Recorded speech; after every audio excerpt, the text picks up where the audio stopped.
ماڼوګوله پښتو او پښتنه مینه.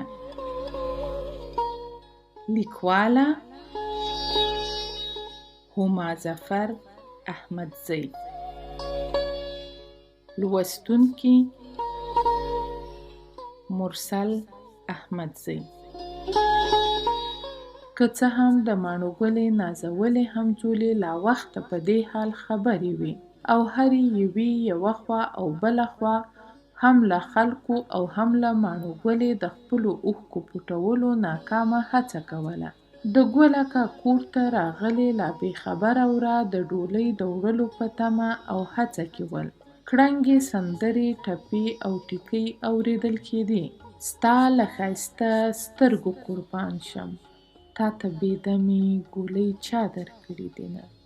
بل خوا هغه مجبوره د چا د زړه د چا د نیمګړي ارمان شهزادګۍ د واده په جوړه کې لکه د 14مې سپوږمۍ په ظاهره ښکلې خو د ګل اکا پښتني ژبې ورکړي داغونه په زړه داغلې له خپل ځان نه ورکه لکه یو خالي کالبوت ناسته وه.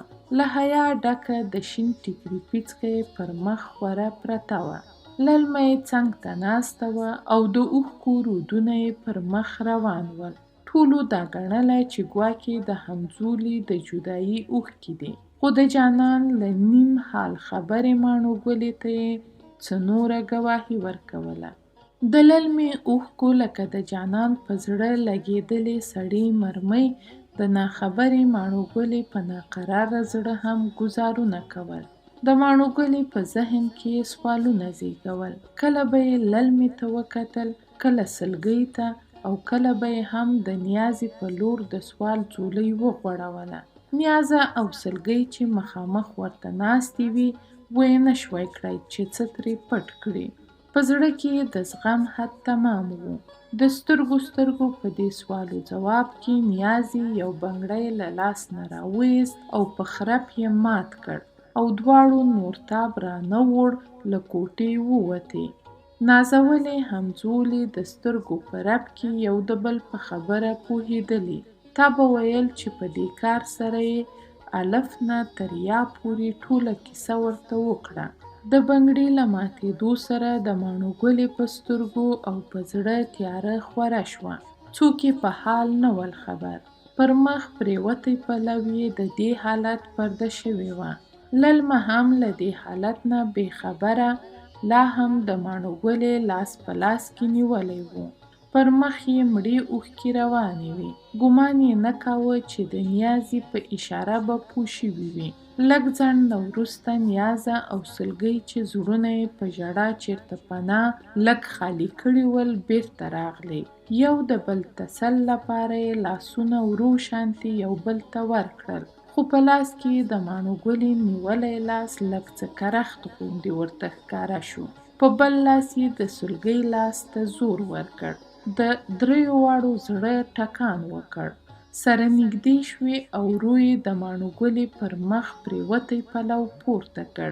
د ماڼوګلې ښکلی بشر لا ښکلی ښکارېده، خو لږ تغییر سره. سلګۍ ورخطا مخ ته لاس وروړ او ویې ویل: ماڼو ولې ویلو سره ماڼوګله لکه ماته څانګه د للمې په خوا راړنګه شوه. د بدل شوي قسمت کرښې د ماڼوګلې پر مخ له ورایه ښکارېدې. نیازه، سلګۍ او للمه دریو واړو د دې حال په لیدو سره بې غږه، حیرانه او کرخته پاتې وې. د ماڼوګلې کرخت حالت هم دا نشو بیانولی چې دا یې بد قسمتي وه که ښه قسمت، دا یې ناکامي وه که کامیابي، دا یې غم و که ښادي. خو د ماڼوګلې له پوزې او خولې نه راغلې د وینو نرۍ لیکه دا ثابته کړې وه چې په مینه کې له جانان نه کمه نه ده. وفا یې د جانان له وفا کمه نه ده او پښتنه مینه یې د ګلخان اکا له پښتو نه کمه نه ده. لا هم له انګړ نه د سندرمارو د سندرو غږ اورېدل کېده او انګازې یې کولې. ماڼو ګلې ماڼو رژیږي، مستې قلندرې کاروان بارېږي.